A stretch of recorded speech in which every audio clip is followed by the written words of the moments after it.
So we got to attend the Paris Olympics from August 6th to 11th, 2024, and it was amazing. I just never thought it was gonna be a possibility to go, so I never even put it on my bucket list because I thought it was gonna be super expensive. But the way the Paris Olympics ticketing system worked made it super efficient, where a lot of Redditors were saying this was the best, most organized one so far. So basically the story was back in 2023, me and Sean went to Paris and just had a good time. We saw a lot of those ads of the Olympics and we were like, wouldn't it be hilarious and crazy if we just came back next year? And I actually looked it up online and I was like, oh, it's kind of doable. But then a year passed and basically I would look at it from time to time. And then while we were in the Philippines, because we've been traveling for 9 months, I was like, should we just buy tickets because we're gonna go to Europe anyway? And the way it works is you can buy tickets per game. So a month before the Olympics, we just made the spontaneous decision to buy tickets. Now the way it works is they have the official site, but they also have the resale site. And that resale site is where we bought like basically all of our tickets. The official resale site made it so you couldn't sell tickets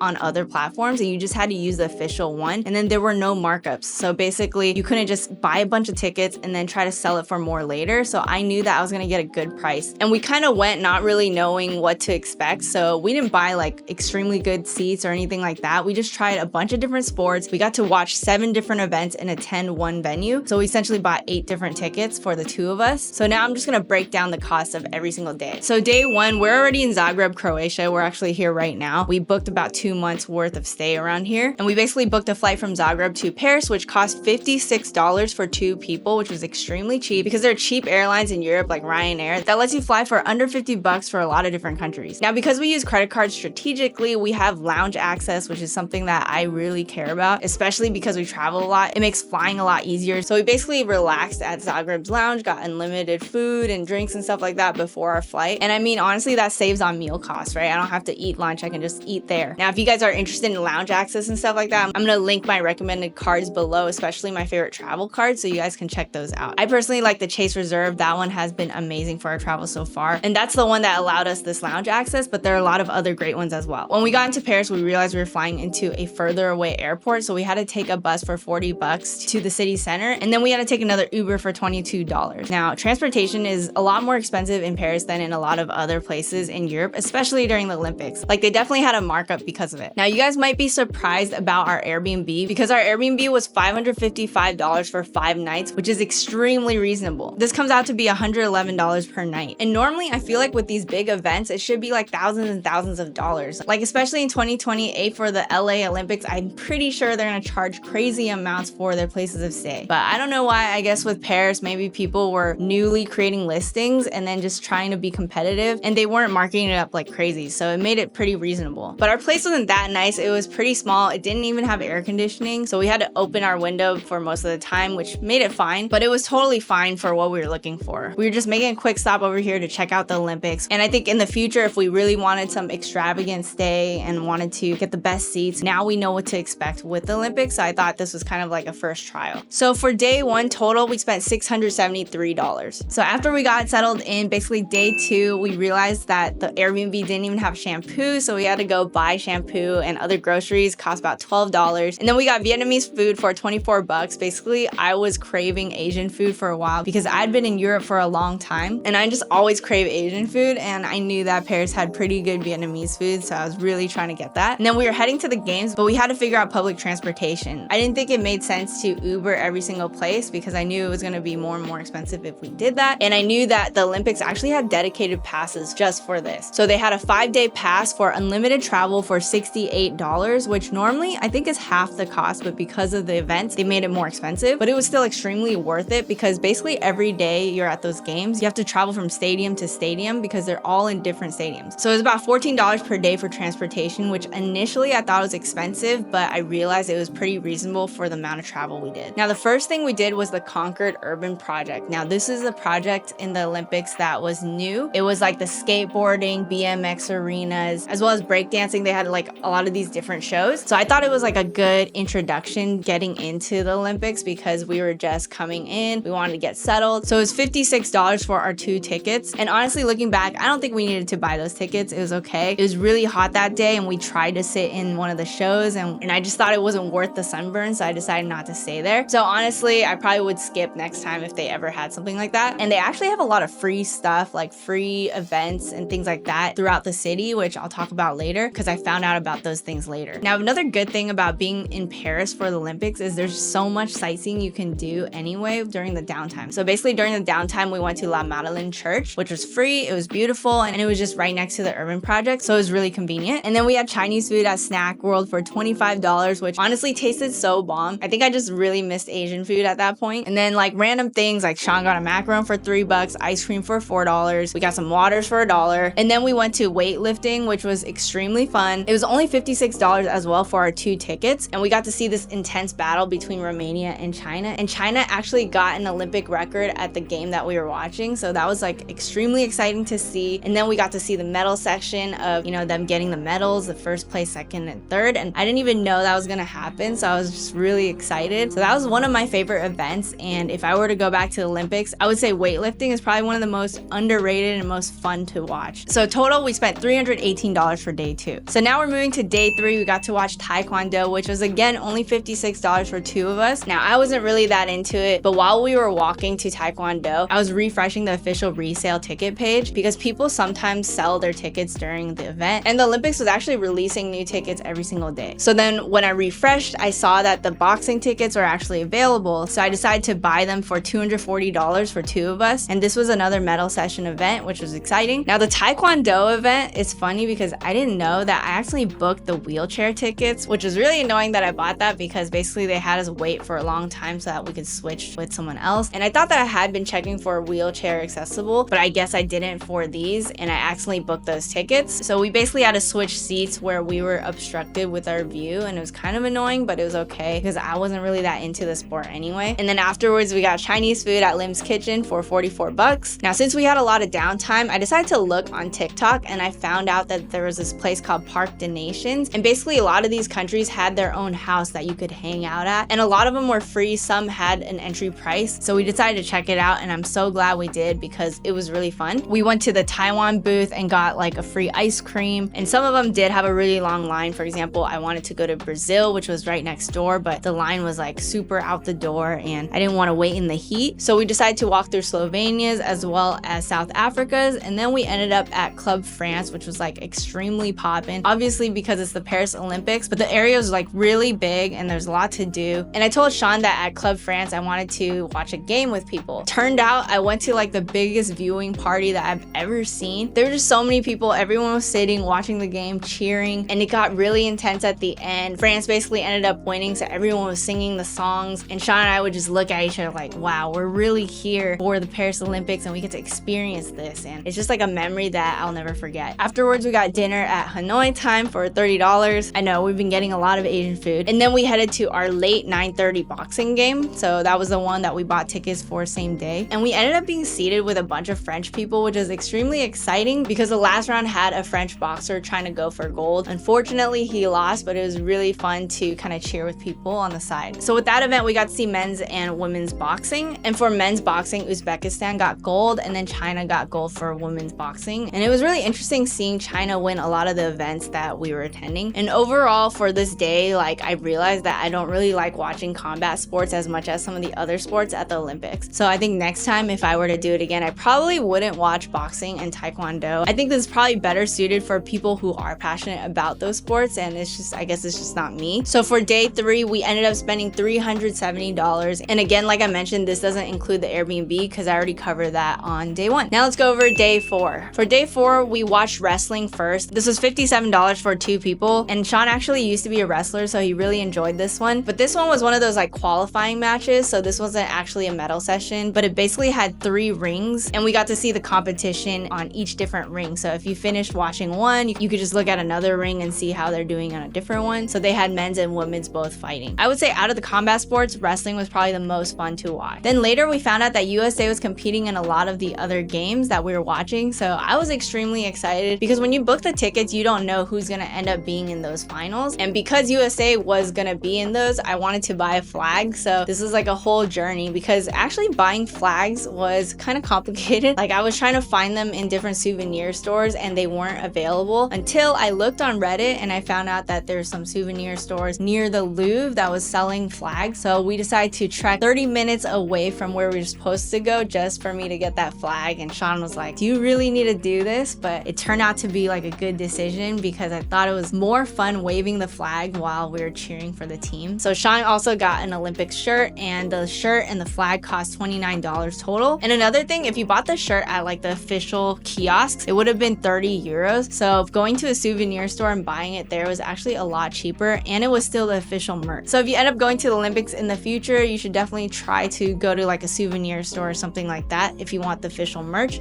because you can probably get it discounted. Then we headed to our volleyball game, and this was like so fun. This was between USA and Italy for bronze, and we paid $201 for the two of us. I really liked our seats actually. It was really easy to see, and we had the best time cheering for our flag, and because we didn't have anyone in front of us, we could like easily, you know, play with our flag and just like cheer and do whatever without having to worry about people in front of us, and I had a really good time. I think volleyball is extremely fun to watch, and it was even more fun because the US won, so that was great. And then for meals, I kind of skipped that part. So basically we ate at Le Bouchon Parisien. Hopefully I'm saying that right. So I was like, maybe we can sit somewhere near the Eiffel Tower, eat some Parisian food, and look out at the Eiffel Tower. But we were walking really far, and then the one we chose, we barely got a view of the tower. And honestly, it was pretty mid. I couldn't even finish it because I didn't think it was that good. It's kind of overpriced at 61 bucks for the two of us. But then afterwards, of course, I decided let's get some random Chinese food, and it was 22 bucks, and it was actually super bomb. Now afterwards, I was looking up online for free events again, and I found out there was this Hotel de Ville area that was open every single day during the Olympics. I don't know why I didn't look this up before, and it was open until midnight every single day of the Olympics. And when we got there, it took a while to get there. The line was extremely long, and Sean just didn't want to go, and I was like,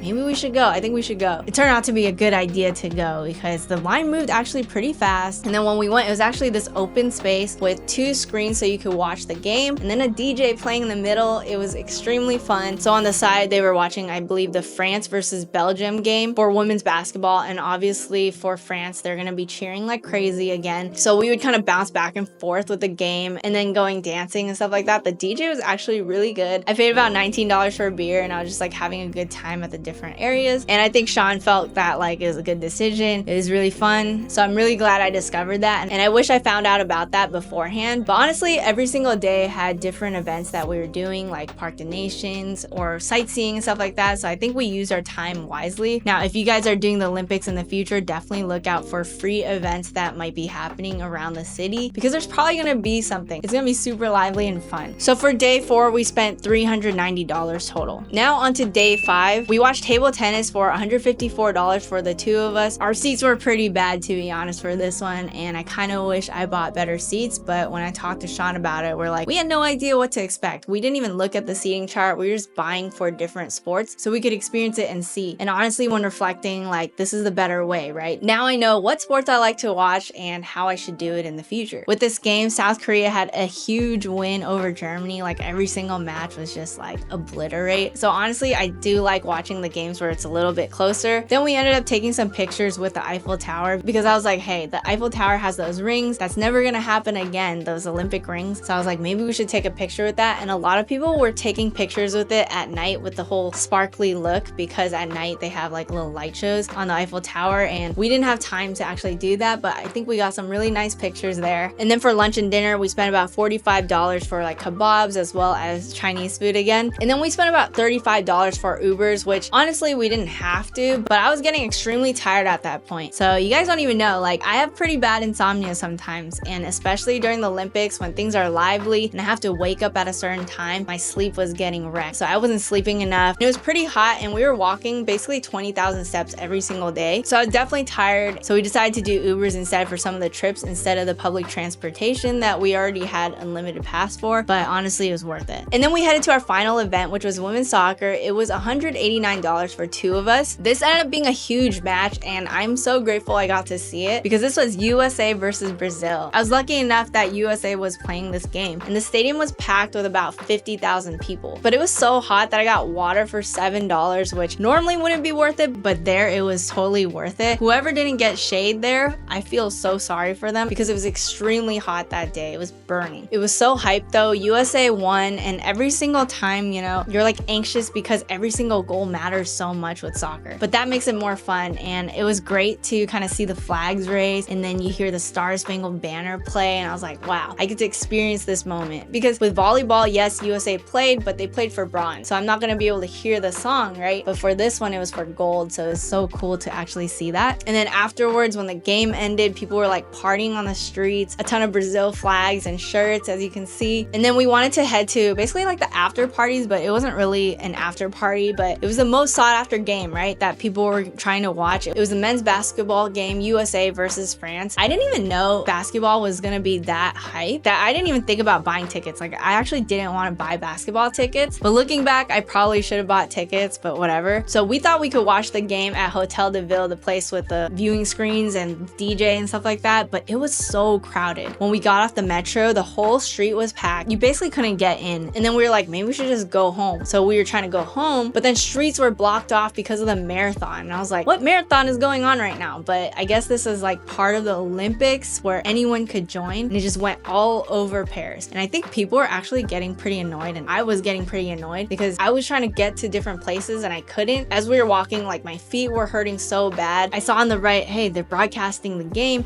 at this gaming cafe, and I was like, we should go. So me and Sean went and we watched the game. We had some drinks for 18 bucks and we were watching the game with our USA flag in hand. Everyone else was French, so I felt extremely uncomfortable. I was like, dude, are they gonna like attack me later after I get out of this place? I was a little bit nervous, but it ended up fine. We were kind of like silently clapping whenever we scored, but we weren't like, yeah, like we weren't being obnoxious with it until the end. Like, basically the end was kind of crazy, where Steph Curry was just like killing it, and everyone was cheering too, actually, because we were like, how is this even possible? That was really fun, actually, and a great memory as well. And then when we left, I thought we could go home, but the marathon was still going on. So I was like, dude, what do we do? So then I was like, maybe we could just like check out the Eiffel Tower, the sparkly Eiffel Tower, go check it out. And it took a long time to even try to get there. And when we got there, it's basically closed off, so I couldn't go in and like take pictures. So that whole journey was like a total waste. I feel bad for Sean. And honestly, like, the locals were like really upset trying to get to their home, and they couldn't because of this marathon. They were like crying. I was like, wow, this is like a big deal. And we like jumped in and joined the marathon twice when we weren't supposed to, and like the cops were like, hey, what are you doing? And we just ran with the marathon and then ran out. Those were great memories as well. So we ended the night really late, and we ended up spending about $440 for day 5. It's kind of a lot, but we got to see a lot of the cool games. And then day 6, they were still having Olympics games, but I didn't buy any tickets that day. So we tried to hit up Parc des Nations. For some reason, Club France was charging money now for going into that area. So I was like, maybe we should go to this next door mall thing, which we ended up going to and hanging out there. We did different things like escape rooms and stuff like that, but I don't really want to count that in the pricing because that's not really the Olympics. But I'm going to count the flight out of Paris. So the flight from Paris to Vienna, which was the next place I wanted to go to, was $174. The reason why I wanted to go to Vienna is that I'm trying to hit 100 countries before 100, and because we were nearby, I was like, let's try to go to Vienna. And I hadn't been to Austria at the time, and Vienna is really cool, by the way. I really liked it there. So that's essentially how much we spent every single day. All right, now you guys probably want to know the total cost. So the total cost of everything that I mentioned was $2,365 for our Olympics trip. So the total we spent on the tickets was $1,016.73. The hotel was $555, and the flights were $229.33, meaning all the other miscellaneous items was $563.94. So I hope you guys enjoyed this breakdown of how much we spent at the Olympics. I broke it down every single day so you guys could get a glimpse of not just the cost, but what it was like at the Olympics for us. And I hope you guys enjoyed it. Let me know in the comments below if anything surprised you. Subscribe, hit the bell button to be notified of my latest videos, and I'll see you guys in the next one.